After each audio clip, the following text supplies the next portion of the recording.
Bună ziua, mă numesc Clinteanu Angelica și sunt din județul Galați. Am să vă spun în două cuvinte o poveste tristă din viața mea. Am pierdut două persoane dragi mie. Soțul meu cu metastază și la 2 luni jumate tatăl meu. A fost o durere cumplită, în special că nu am sesizat, nu am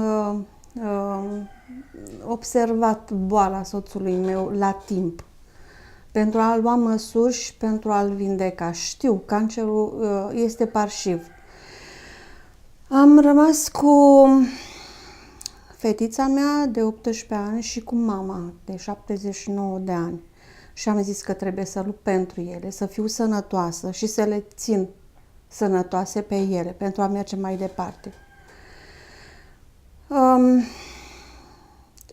Vreau și am vrut și vreau preventiv să iau niște medicamente. Am căutat și am găsit.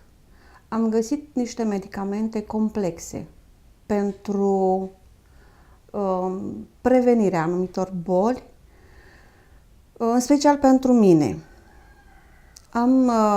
Am găsit Natural Stem, un complex mare cu o gamă largă de plante care pe mine m-au satisfăcut.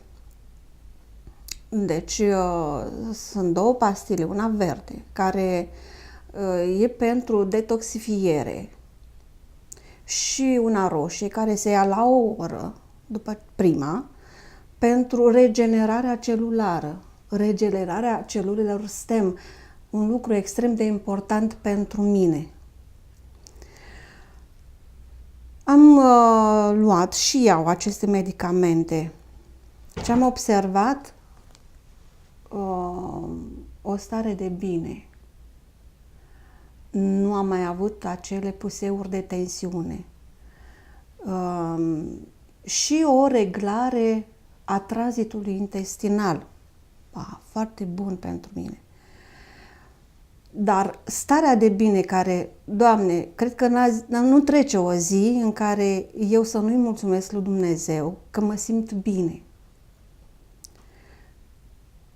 Și plus de asta, văzând că eu mă simt bine, că am acest produs îmi face bine, i l-am recomandat și mamei mele. Mama, care suferă de cardiopatie ischemică, puseu de tensiune, infecție urinară, diabet, ulcer varicos. De când a început să ia aceste medicamente, vreau să spun că s-au ameliorat mult. Și mă bucur pentru că cu ea am rămas. Și vreau să o țin sănătoasă și în viață.